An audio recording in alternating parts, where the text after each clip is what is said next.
एक बार भगवान बुद्ध भ्रमण करते हुए एक नगर में जा पहुंचे और वहां आश्रम के लिए अनुकूल स्थान देखकर उन्होंने कुछ दिन तक अपने सभी भिक्षुओं के साथ वहीं ठहरने का मन बना लिया।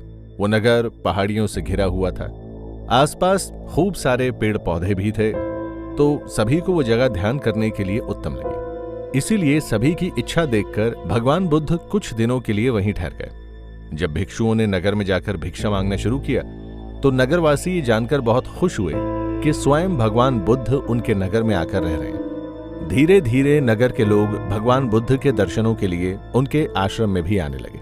कुछ लोग ऐसे भी थे जो अपनी छोटी बड़ी समस्याओं का समाधान पूछने के लिए भी आते थे। ऐसे ही लोगों में शामिल था विनय। विनय 22 साल का एक नौजवान था जो पिछले कुछ सालों से अपना खुद का व्यवसाय शुरू करने की कोशिश में लगा था, मगर उसे सफलता नहीं मिल पा रही थी।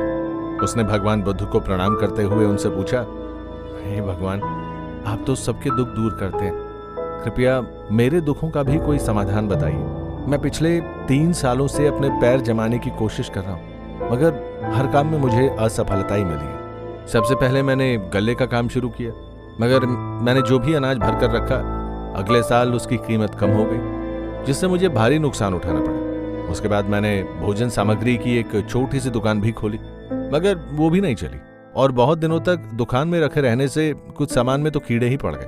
अब मैं कुछ नया व्यवसाय शुरू करना चाहता हूँ। कृपया बताएं कि मैं ऐसा कौन सा व्यवसाय शुरू करूं जिसमें मुझे सफलता ही मिले। मैं असफलता का मुंह देखते देखते थक चुका हूं। अब कुछ भी नया काम शुरू करने से पहले असफल होने का डर मेरे मन में पहले आ जाता है। कृपया करके मुझे इस डर से मुक्त कीजिए प्रभु। विनय की बातें सुनकर भगवान बुद्ध मुस्कुराते हुए बोले, तुम्हें डर असफलता से है या इस बात से कि तुम्हें फिर से सब कुछ शुरू करना पड़ेगा? मतलब मैं समझा नहीं प्रभु, विनय ने हैरानी से पूछा। तो भगवान बुद्ध ने अपनी बात को स्पष्ट करते हुए कहा, देखो, किसी भी व्यवसाय के सफल होने या न होने की बात तो तब आती है जब तुम पहले ये निश्चय कर लो कि तुम किस तरह का व्यवसाय करना चाहते हो और उस व्यवसाय के बारे में तुम्हें कितनी जानकारी है। अगर बिना जानकारी के कोई भी काम शुरू करोगे तो उसमें सफल हो पाना तो मुश्किल ही रहेगा। इसलिए मैं पूछ रहा हूं कि तुम्हारे अंदर जो डर है वो असफलता को लेकर है या इस बात को लेकर कि अब तुम जो भी काम शुरू करने वाले हो उसके बारे में तुम्हें जानकारी है भी या नहीं। विनय को अब भी भगवान बुद्ध की बात ज्यादा समझ में नहीं आई थी, मगर फिर भी वो कुछ सोचते हुए गंभीर होकर बोला, दरअसल मुझे डर तो असफलता से ही है, बस आप मुझे सफल होने का मंत्र दे दीजिए। इस पर भगवान बुद्ध ने कहा, ठीक है, फिर पहले तुम्हें मेरा एक काम करना होगा, उसके बाद मैं तुम्हें सफलता का मंत्र भी दे दूंगा। विनय ने उत्सुकता से पूछा, कौन सा काम भगवान? भगवान बुद्ध ने आगे कहना शुरू किया, देखो विनय, इस नगर के चारों तरफ पहाड़ियां हैं। तुम उस सामने वाली पहाड़ी पर जाओ, वहां तुम्हें चींटियों का एक घर मिलेगा। तुम उस घर को तोड़ देना, मगर इस बात का ध्यान रखना कि किसी भी चींटी को नुकसान न पहुंचे।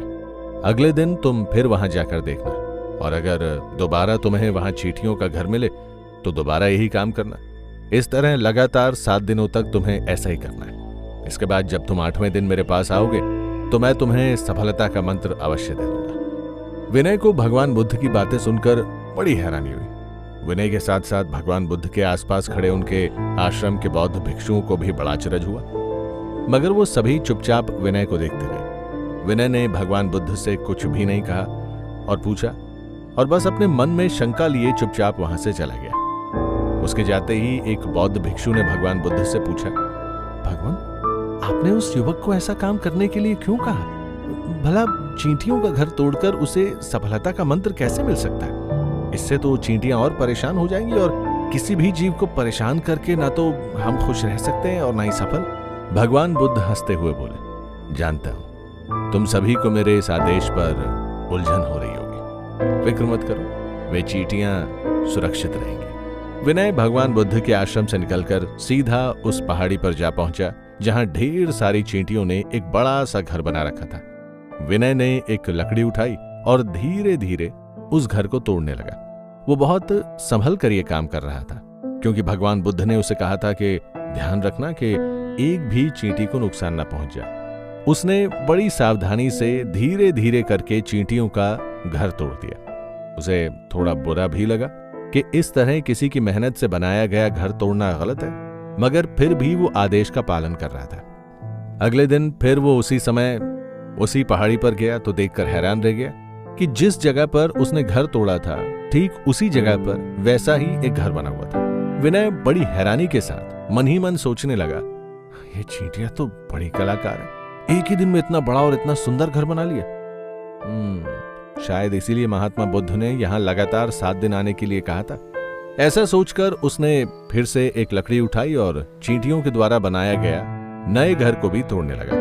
अब उसे इस काम में मजा आ रहा था। घर को वापस मिट्टी में मिलाने के बाद विनय ने उस जगह पर ढेर सारा पानी भी गिरा दिया, जिससे मिट्टी गीली हो जाए और चींटियां दोबारा अपना घर ना बना पाए। ऐसा करके विनय वापस अपने घर आ गया। तीसरे दिन जब वो फिर उस जगह पर पहुंचा तो थोड़ा सा दुखी हुआ, क्योंकि अब वहां कोई घर नहीं था। वो मन ही मन सोचने लगा, शायद मैंने चींटियों के घर वाली जगह पर ढेर सारा पानी भर दिया था, इसीलिए उन्होंने अब घर बनाना ही छोड़ दिया।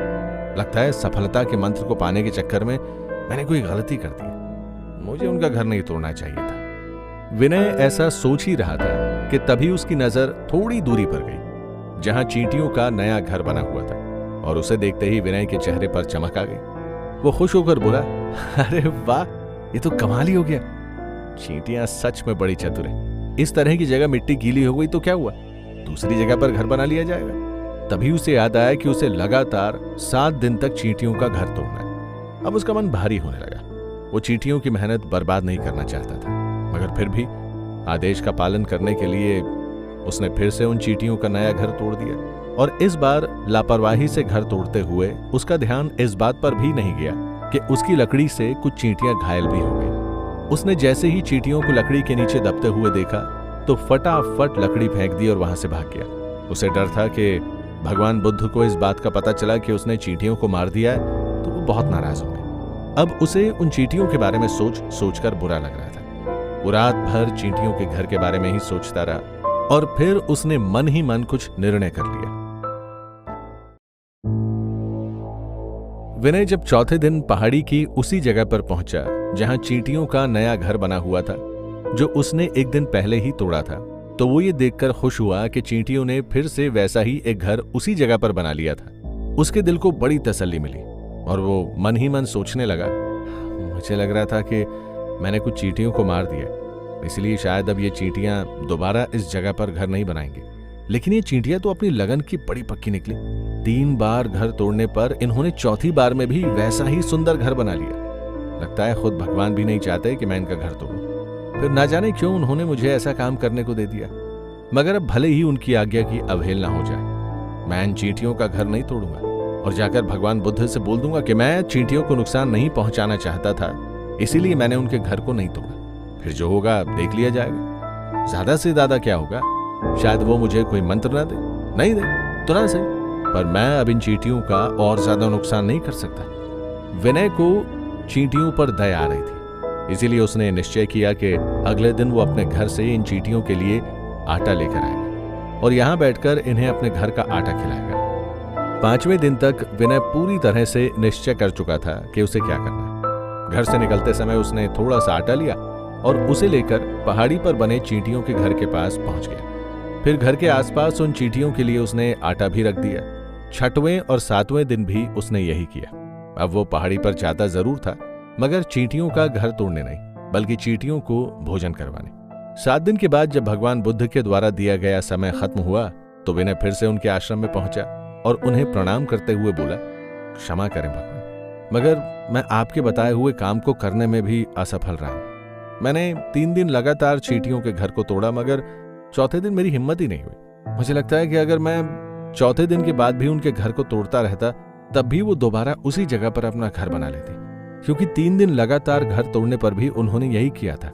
पता नहीं कैसे एक रात में वो वैसा ही सुंदर घर बनाकर तैयार कर लेती। मैं उनकी मेहनत पर पानी नहीं फेर सकता, इसलिए मैंने चौथे दिन के बाद उनके घर को तोड़ना ही बंद कर दिया। अब आप चाहें तो भले ही इसके लिए मुझे कोई भी दंड दे सकते हैं। मैं जानता हूं कि अब आप मुझे सफलता का मंत्र भी नहीं देंगे, मगर मुझे उससे भी कोई शिकायत नहीं है। बस मैं उन चींटियों की मेहनत को बनाए रखना चाहता हूं, इसीलिए उनके घर को नहीं तोड़ सकता। विनय की बात सुनकर भगवान बुद्ध ने उनसे कहा, कोई बात नहीं, तुमने जो किया वो बिल्कुल सही है। अन्याय तो किसी के कहने पर भी नहीं करना चाहिए, फिर मैं तुम्हें अन्याय की ओर बढ़ाने वाला कौन होता हूं। अच्छा, तुम अपने 7 दिनों का अनुभव मुझे बताओ। पहले दिन चींटियों का घर तोड़ते समय तुम्हारे मन में क्या भाव थे, और आखिरी दिन जब तुमने चींटियों के घर को देखा तब तुम्हारे मन में क्या भाव थे। भगवान बुद्ध का प्रश्न सुनकर विनय ने बड़ी गंभीरता से कहा, पहले दिन जब मैंने उन चींटियों का घर तोड़ा तब मुझे इस बात का दुख जरूर था कि मैंने इन चींटियों को बेघर कर दिया, मगर ना तो मेरे मन में उन चींटियों के लिए कोई हमदर्दी थी और ना ही मुझे मालूम था कि ये चींटियां दोबारा वैसा ही घर बनाने में सक्षम है। दूसरे दिन जब मैंने उस घर को देखा तो मुझे ऐसा लगा कि मैंने तो उनका घर पूरी तरह से मिट्टी में मिला दिया था, फिर उन्होंने दोबारा उसी जगह पर घर कैसे बना लिया। इसीलिए मैं उस जगह की मिट्टी पर पानी डाला था जिससे वो दोबारा उस जगह पर घर ना बना पाए। मगर वो चींटियां तो बड़ी चालाक थी, उन्होंने उस जगह को छोड़कर दूसरी जगह पर वैसा ही घर बना लिया। तीसरे दिन जब मैंने उनका घर तोड़ा तो मुझसे गलती से कुछ चींटियां भी मर गई। तब मुझे बड़ा बुरा लगा, मुझे उन चींटियों पर दया आने लगी और लगने लगा कि मैं कौन होता हूं उनकी बार बार की गई मेहनत को इस तरह बर्बाद कर दूं। उन्हें नहीं पता कि मैं कितने दिन तक उनके घर को तोड़ने वाला हूं, उन्हें नहीं पता कि उन्हें कितने दिन और मेहनत करनी होगी। वो तो बस लगातार मेहनत करने में लगी रहती है और हर दिन एक नया घर बनाकर तैयार कर लेती है। यही सोचकर मैंने चौथे दिन उनके घर को ही नहीं तोड़ा और मैं वापस चला गया। 5वें दिन वो अपने उसी घर में आराम से इधर उधर घूम रही थी जो मैंने नहीं तोड़ा था। ये देखकर मुझे खुशी हुई और फिर 6वें 7वें दिन का अनुभव भी ऐसा ही रहा। मैं अपने घर से उनके लिए आटा भी लेकर गया था।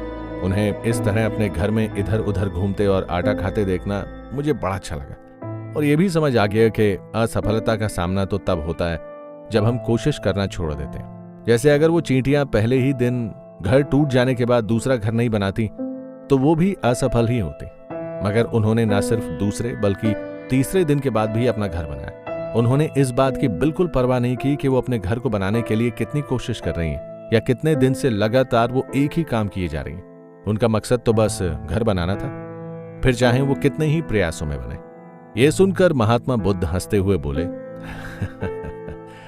हाँ विनय, यही तो सफलता का मंत्र है। तुम जिस काम में सफल होना चाहते हो उसे लगातार करते रहो, अपना पूरा ध्यान अपने लक्ष्य पर रखो और तब तक उस लक्ष्य को पाने की कोशिश करते रहो जब तक सच में सफल ना हो जाओ। सफलता को हासिल करना उसके प्रयासों को गिनने से संभव नहीं होगा, बल्कि एक सफलता पाने के लिए कई कई प्रयास करने होंगे। अनगिनत प्रयासों के बाद भी अगर सफलता तुम्हें नहीं मिलती है तो वही तुम्हारी सच्ची खुशी है। जैसे तुमने सबसे पहले अनाज का व्यवसाय किया और पहली ही बार में हार मान गए। अगर तुम लगातार कुछ सालों तक उसे करते रहते तब शायद तुम्हें सफलता जरूर देखने को मिलती। इसलिए अब जो भी व्यवसाय शुरू करो तो उसमें तुम तब तक लगे रहना जब तक तुम्हें सफलता नहीं मिल जाती। तो दोस्तों, देखा आपने, सफलता का मंत्र कोई ऐसा कठिन मंत्र नहीं है जिसे करने के लिए हमें कोई बड़ा अनुष्ठान करना पड़े। असल में ये मंत्र तो हमारी कई बार की जाने वाली कोशिशों का ही परिणाम है। किसी भी काम में पूरी तरह सफल होने के लिए बेहद जरूरी है कि हम लगातार उस काम को करते रहें, फिर चाहे जितना भी समय लगे, मगर एक ना एक दिन हमें हमारी मनचाही सफलता जरूर मिलेगी। जैसे कि उन चींटियों को इस बात से कोई फर्क नहीं पड़ रहा था कि बार बार उनका घर तोड़ा जा रहा है। उनका लक्ष्य था घर में रहना और इसके लिए उन्होंने बार बार प्रयास किए। इसी तरह हमें भी बार बार मिलने वाली असफलता से घबराना नहीं चाहिए और उससे सीख लेकर दोबारा पूरे उत्साह के साथ कोशिश में जुट जाना चाहिए। यही सफलता का मूल मंत्र है।